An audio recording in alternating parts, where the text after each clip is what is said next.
Ya va quedando los adornos, ¿verdad? Hermoso. Vamos a continuar estudiando las crónicas de la vida de Pablo en el libro de Hechos. Así que ustedes se pueden situar precisamente en este hermoso libro que me gustaría que siempre tengan en mente cuando estudien el libro de Hechos, que es un libro de transición.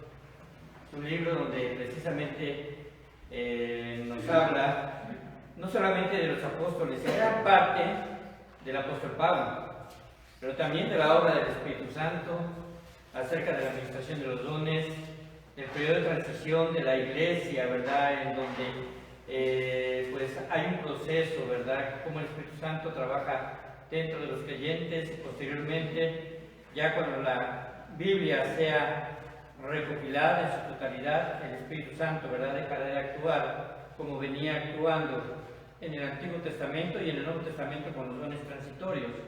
Estos dones que podemos nosotros entender que fueron dados como una señal, una credencial para que el Evangelio fuese extendido y para dar autoridad a los apóstoles. En Hechos capítulo número 25 vamos a estudiar esta situación en la cual Pablo se encuentra frente a Festo.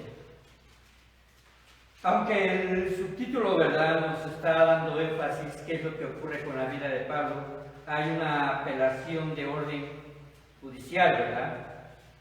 Pablo está entrando en la etapa de su vida en la cual será llevado a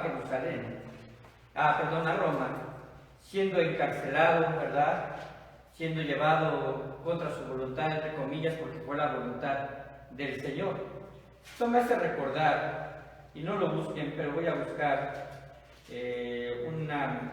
una porción de la palabra de Dios que aparece precisamente en la conversión de Saulo. El versículo número 15 del capítulo número 9, solamente escuchen. Cuando el Señor Jesucristo, ¿verdad?, envía a Ananías a sanar a Pablo precisamente de esa situación que tuvo en sus ojos, porque él quedó cegado por la manifestación de nuestro Señor allí en el camino a Damasco. Pero ¿cómo el Señor le dice así? El Señor le dijo: ve, porque instrumento escogido me es este, hablando de Pablo, para llevar mi nombre en presencia de los gentiles.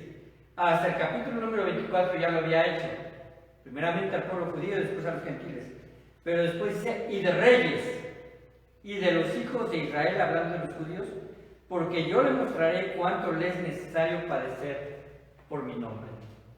En esta etapa de la vida de Pablo, él ya está delante de gobernantes importantes, delante de reyes, podemos decirlo así. De hecho, cuando habla acerca de Agripa y Berenice, estamos hablando de que es un rey, un título de un rey, Agripa. Voy a dar lectura del versículo número 1 en adelante, después de que precisamente Pablo está delante de Félix, defendiéndose de sus acusadores. Félix lo tiene ahí, ¿verdad?, resguardo domiciliario por 2 años, y quería él, ¿verdad?, Félix quería recibir, o quería un soborno, ¿verdad?, que Pablo le pagase algo, sus allegados de Pablo, para que lo dejase libre, pero esta es una situación, ¿verdad?, en la cual Pablo no se iba a prestar. Y estando 2 años ahí, Festo, pues es reemplazado precisamente de la posición que tiene.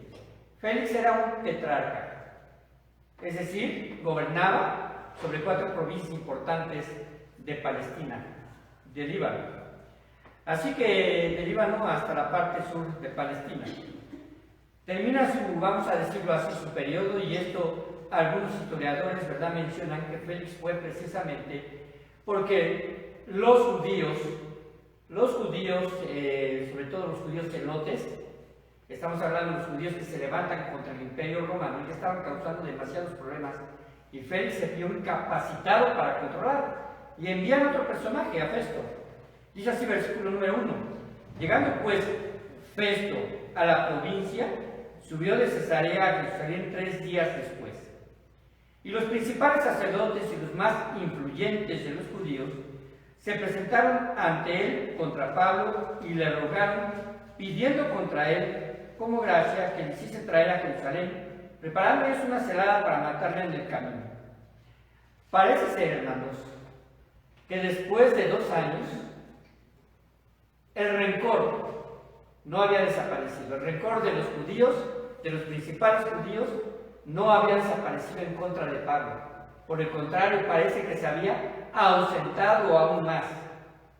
Y vieron que Festo, ¿verdad?, este nuevo gobernante, este nuevo tetrarca, está en Cesarea y va a Jerusalén. Después de 3 días de estar ahí en Cesarea, sube a Jerusalén. Vieron la oportunidad para pedirle a Festo que traiga a Pablo a Jerusalén para ser enjuiciado nuevamente.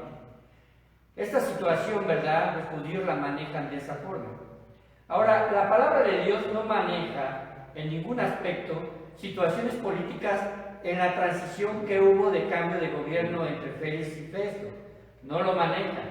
Pero los historiadores sí manejan esta situación en relación, es que en ese periodo de transición, Félix tenía que precisamente darle a Festo todos los encargos y aún por escrito de lo que estaba precisamente bajo su gobernatura, bajo su autoridad, de decirlo de esta forma.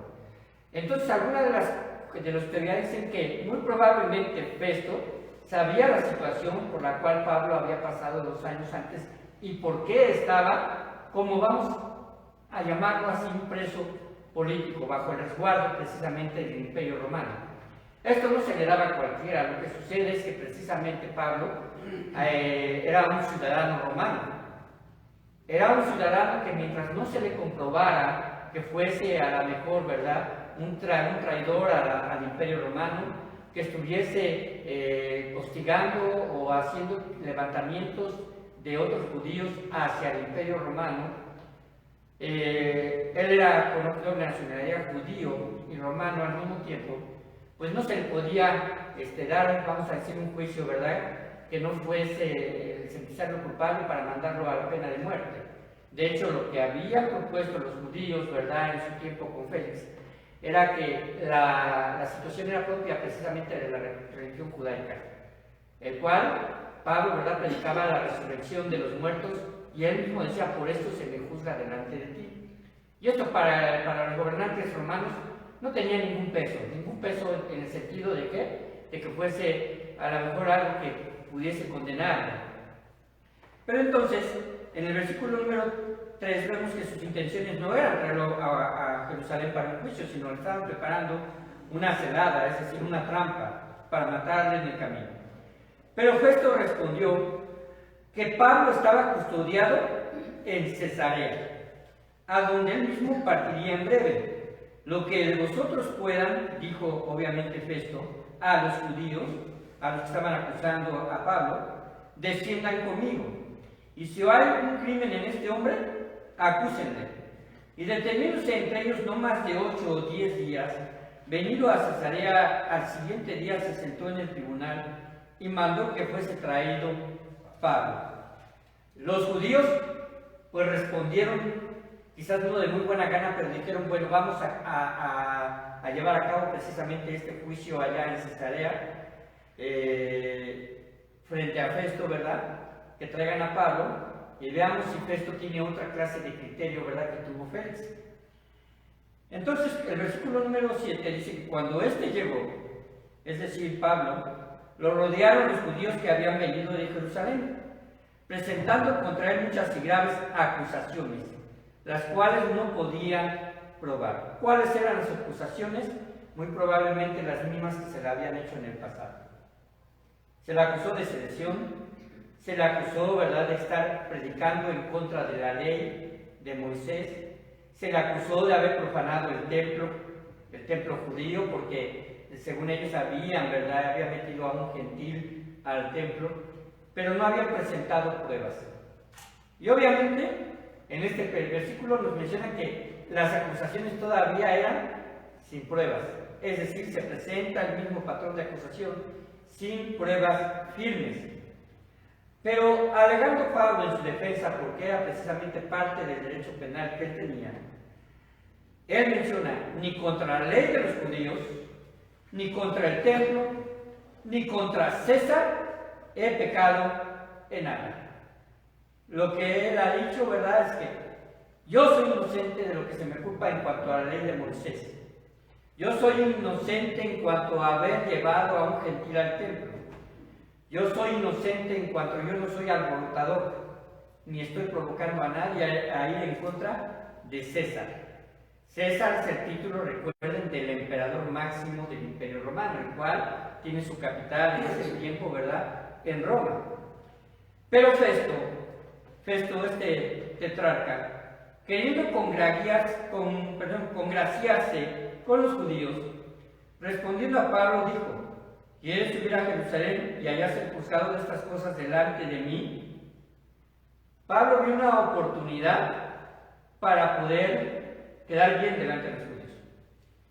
Así que él le ofrece esta posibilidad a Pablo de decirle: regresa con nosotros a Jerusalén. Pablo sabía que regresando a Jerusalén se iba a poner en riesgo. Él no era tonto, ¿no? Él sabía que iba a ser mayor el riesgo, el poder estar en Jerusalén. Sin embargo, Pablo dice lo siguiente, versículo número 10. Pablo dijo: ante el tribunal de César estoy, donde debo de ser juzgado. A los judíos no les he hecho ningún agravio, como tú sabes muy bien, porque si algún agravio o cosa alguna digna de muerte he hecho, no rehúso morir. Pero si nada hay de las cosas de que estos me acusan, nadie puede entregarme a ellos. Y dice aquí la frase: a César apelo. ¿Qué era esto de apelar a César? A ir a la mayor cámara de justicia del Imperio Romano, el cual se encontraba precisamente en Roma. Para esto, hay algunas, vamos a decirlo así, lineamientos, ¿verdad?, burocráticos. Así como podemos decir, a lo mejor en nuestras cámaras, yo no conozco mucho de leyes, pero quizás, ¿verdad?, lo primero que surge a lo mejor es estar delante, a lo mejor, de un juez, un acusador, y si la situación, ¿verdad?, va más allá, a lo mejor tengan que pasar a un juzgado, ¿verdad?, de mayor autoridad. En ese sentido es exactamente lo mismo. Ahora, la cuestión es que Festo, al tenerlo precisamente en el tribunal que representaba la envergadura de César, Pablo tenía todo el derecho de pedir otra audiencia en otro lugar. Una audiencia en donde le llevaría a llegar a Roma. Ahora esto es bastante interesante y emocionante, porque nuestro Señor Jesucristo ya le había dicho a él por medio de revelación que iría a Roma. Y Pablo tenía un interés genuino por ir a visitar a Roma. De hecho, la epístola a los romanos no fue hecha precisamente quizás en el periodo de su viaje. Él no conoció Roma antes de eso. Y cuando llega a Roma, que vamos a ver en el capítulo 26 y 27, cuando él llega a Roma ya había una iglesia establecida. Sin embargo, ya había escrito una carta con anterioridad, la carta a los romanos, diciéndoles el deseo que él quería, ¿verdad?, estar allá. Y la carta a los romanos, hermanos, es la carta más sistemática doctrinal que hay de sus cartas, porque él empieza a hablar precisamente acerca de la caída del hombre, el pecado, la salvación, la justificación, la redención, la adopción, la sustitución, y termina precisamente hablando de las conductas del cristiano a partir del capítulo número 9 de Romanos. No hay una carta más sistemática que esa en cuestión a doctrina. Las demás cartas obviamente tratan algunos asuntos propios de las iglesias, pero entonces él apela a César. Y el versículo número 12, Festo dice: habiendo hablado con el consejo, y ahora estamos hablando del consejo romano, no del consejo de los judíos, porque los judíos obviamente no querían que Pablo fuese llevado a esas bajo esa autoridad a esas alturas, respondió: ¿a César has apelado? ¿A César irás? Todo esto, hermanos, aquí está escrito, pero en realidad siempre todo testimonio, ¿verdad?, en esas situaciones, ¿verdad?, judiciales o de ejecutivas, quedaban precisamente plasmadas en la Escritura. Es decir, se tomaba, ¿verdad?, testimonio de todo esto y además de la apelación.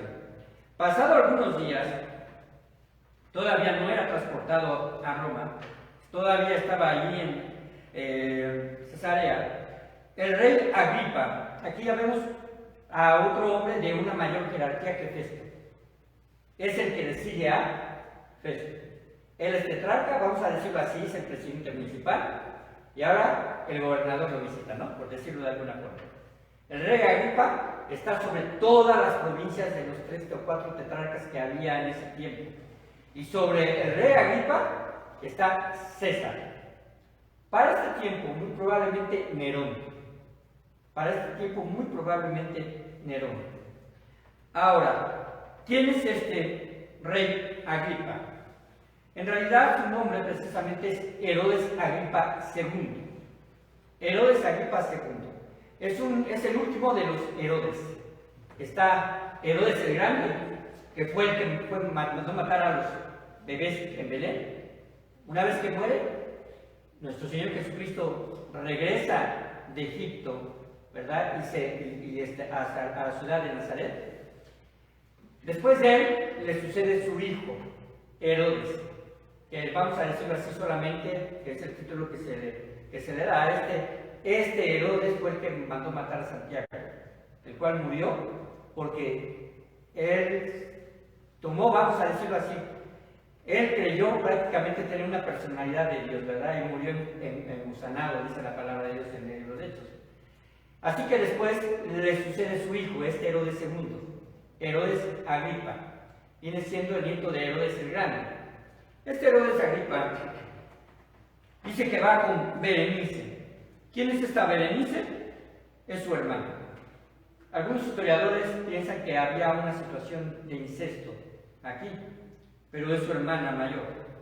Vinieron a Cesarea para saludar a Festo. Y como estuvieron ahí muchos días, es decir, estuvieron cómo era la situación, quizás estaban viendo trabajo, ¿verdad? Más que nada el trabajo que se estaba realizando. Festo expuso al rey la causa de Pablo, diciendo: un hombre ha sido dejado preso por Félix, respecto al cual, cuando fui a Jerusalén, se me presentaron los principales sacerdotes y los ancianos de los judíos pidiendo condenación contra él. A esto respondí que no es costumbre de los romanos entregar a alguno a la muerte antes que el acusado tenga delante a sus acusadores y pueda defenderse de la acusación. Así que, habiendo venido ellos juntos acá, sin ninguna dilación, al día siguiente, sentado en el tribunal, mandé traer al hombre, refiriéndose a Pablo, y estando presentes los acusadores, ningún cargo presentaron de los que yo sospechaba, sino que tenían contra él ciertas cuestiones acerca de su religión y de un cierto Jesús, ya muerto, el que Pablo afirmaba estar vivo. ¿Cuál era su defensa principal? El propio Evangelio. El propio Evangelio. Yo creo que Festo en realidad estaba esperando acusaciones concernientes al imperio. Y dice, yo no esperaba otro tipo de acusación. Sin embargo, me acusaron algo referente a su religión. Y Pablo, ¿verdad?, afirma que un tal Jesús aún está vivo. Porque Pablo precisamente fue llevado porque habló acerca de la resurrección de los muertos. Ahora, esto estaba precisamente, tenía una importancia vital. ¿Por qué? Porque si los judíos, ¿verdad?, ellos defendían que Jesús no resucitó, simplemente estaban diciendo que Jesús era un mortal cualquiera, que no era Dios, que no representaba realmente nadie que pudiese en un momento dado, ¿verdad?, ofrecer lo que el mismo Jesús predicaba: vida eterna, salvación eterna, el Espíritu Santo morar en cada uno de los creyentes. Los judíos, ¿verdad?, simplemente querían refutar eso para acabar con los del camino. Ya para este tiempo ya había una gran cantidad de cristianos. Algunos quizás pensaban que ya era alrededor de 500,000 cristianos en las diferentes regiones de Asia y de Palestina. Entonces ya era una situación en la cual para ellos era incontenible, pero querían ellos erradicarlo de Jerusalén. Los judíos querían erradicarlo precisamente de su ciudad.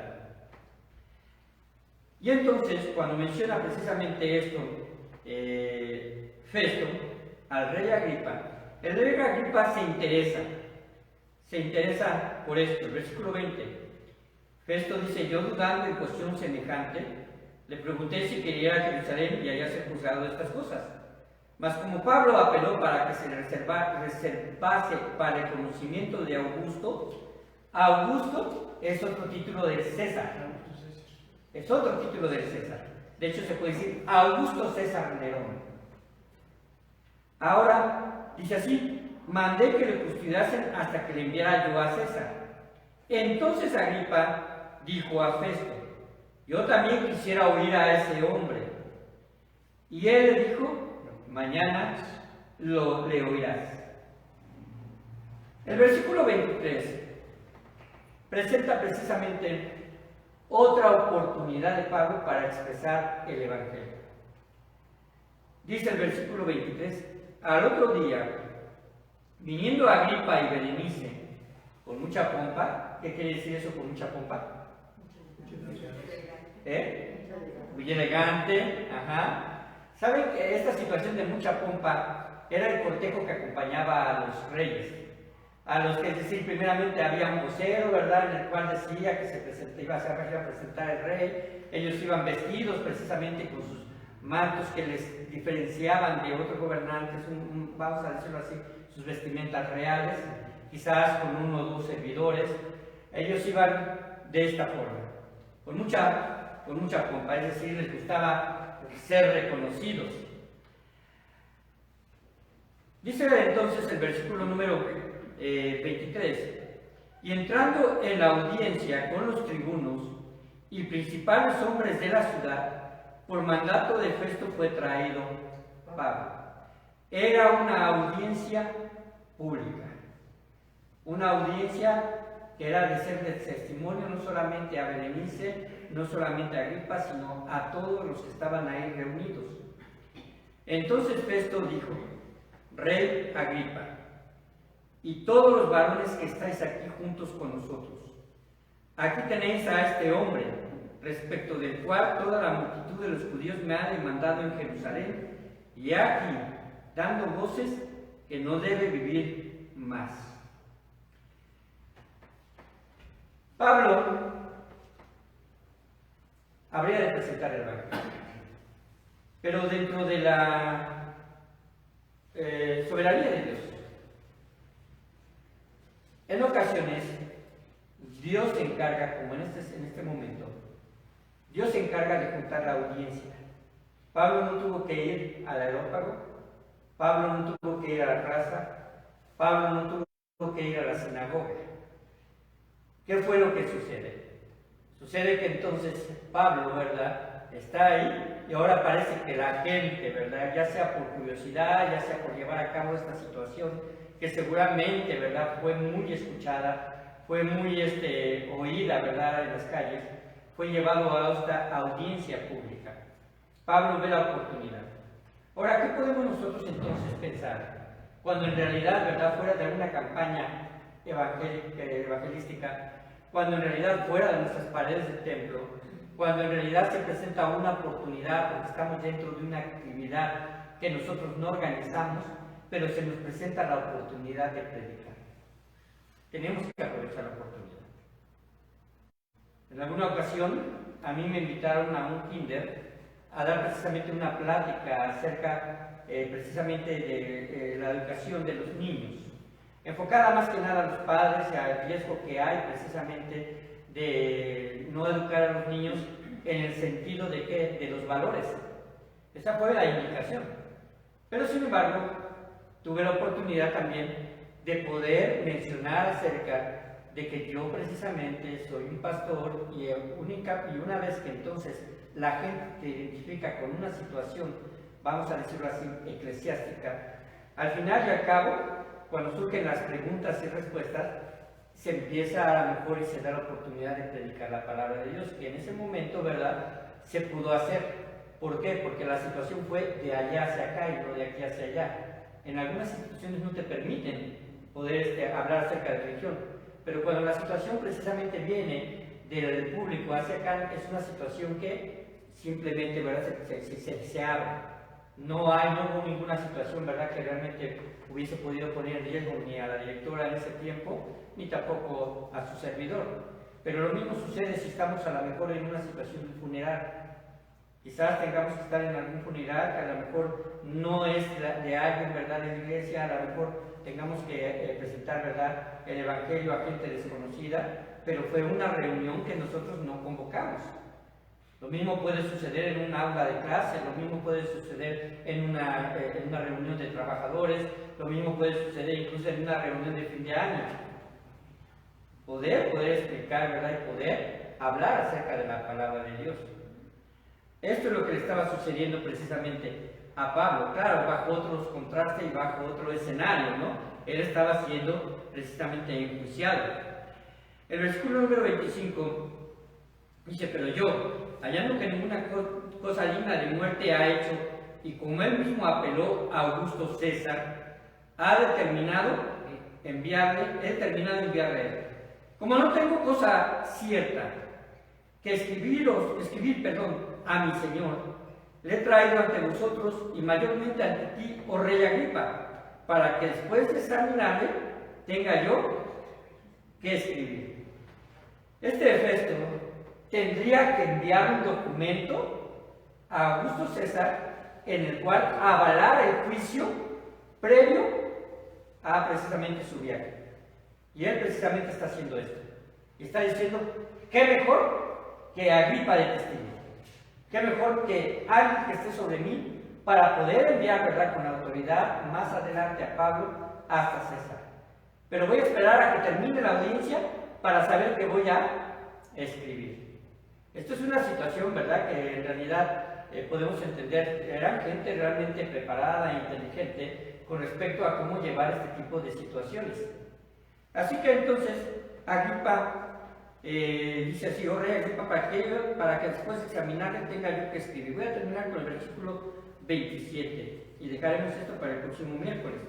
Dice: porque me parece fuera de razón enviar a un preso y no informar de los cargos que haya en su contra. Y el versículo 1: entonces Agripa dijo a Pablo: se te permite hablar por ti mismo. Pablo entonces, extendiendo la mano, comenzó así su defensa. Vamos a ver en la próxima sesión, ¿verdad?, cómo Pablo presenta su mensaje. Ahora, la eficacia del mensaje, el poder del mensaje del Evangelio, como dice el mismo Pablo en Romanos, porque el Evangelio es poder de Dios para salvación, tiene que haber una respuesta. Y la respuesta es poner fe en ese mensaje. Por eso dice: primeramente al que cree. No se preocupe, hermano, si usted tiene que presentar el Evangelio bajo sus propias palabras y sobre su propio testimonio personal, cómo Dios vino a transformar su vida. Quizás a veces haya temor porque no conocemos muchos pasajes. Yo le invito a que los memorice. Pero el Evangelio por sí mismo es poderoso y puede sensibilizar a las personas a escucharlo para que esa persona precisamente sea llevada a los pies de Cristo. El Evangelio no es un recetario. El Evangelio no es algo en lo cual yo pueda sacar un folleto, aunque el folleto es una herramienta y le puede explicar a alguien. Pero es más impactante cuando le conocen su testimonio. Lo que Pablo presentó en su testimonio anterior y va a presentar en su defensa delante de Agripa es su testimonio. Él no agarra en ningún pasaje del Evangelio, del testimonio de Pablo o de cómo evangelizaba Pablo, aparece en Juan 3:16, como a veces nosotros la recetamos. Va implícito, ¿verdad?, que nuestro Señor Jesucristo murió por nosotros, porque Él habla acerca de su muerte, sepultura y resurrección. Pero Pablo, ¿verdad?, hablaba tal cual él había sido transformado. No había más testimonio poderoso de Jesucristo en el Evangelio que lo que nos sucedió a él en el camino a Damasco. Este testimonio, ¿verdad?, es impactante para muchos judíos en su tiempo, para los gentiles. Y para el rey Agripa lo va a hacer, como lo veremos la próxima semana. Vamos a orar y vamos a pedir. Te damos muchas gracias, Padre, porque tú nos permites seguir estudiando la vida de Pablo. Ya estamos quizás en las últimas etapas, Señor, de las crónicas del libro de Hechos de su vida. Sabemos que su vida no va a terminar en el último capítulo de aquí. Se extenderá aún más en sus cartas desde la cárcel, hasta el punto donde le dirá a Timoteo que ha acabado la carrera y que ha guardado la fe. Hasta ese punto todavía pasarán algunos años. Pero gracias porque tú nos das, Señor, el poder reflexionar que la vida, Padre Santo, del cristiano no es una vida fácil. Es una vida de constante predicación, de predicar en cada oportunidad, de levantarse ante cada prueba, de prepararse, Señor, para poder predicar a los más sencillos, quizás como también a los más eruditos. Tu mensaje es poderoso para aquellos que tengan la sensibilidad de creer. Y Padre bendito, te doy muchas gracias porque a través de la vida de este predicador, de este misionero, de este viajero, Señor, fueron muchas las congregaciones y las iglesias que fueron abiertas. Él solamente, Padre Santo, hizo su parte, quizás sembró y otros cosecharon. Pero Padre bendito, el Evangelio, Señor, siempre ha estado en manos de personas con valor de predicar, de no tener timidez, de no tener duda, de poner en riesgo sus vidas, de poder representar como testimonios vivos, de que su testimonio sea fiel y que Padre Santo no tenga también él de que avergonzarse de alguna cuestión, Padre Santo, que pueda atentar contra el mismo Evangelio. Ayúdanos, Señor, a tener testimonios fuertes. Bendice nuestras vidas y bendice nuestra iglesia, Padre Santo. Te damos toda la honra y la gloria porque hay un propósito atrás, Señor, de cada uno de nosotros, porque tú así, Padre Santo, nos lo has manifestado, Padre Santo, lo hemos percibido, ya que, Padre bendito, todavía seguimos aquí. Padre, permite que tengamos más fuerza. Y en el nombre de Cristo Jesús, Señor, queremos hacer grandes cosas, esperando también grandes cosas. Te damos toda la honra y Padre Santo, quédate con nosotros y en nuestras salidas y en nuestras casas. Amén. Gracias, hermanos. Dios les bendiga. Nos vemos el próximo domingo a las 10 de la mañana.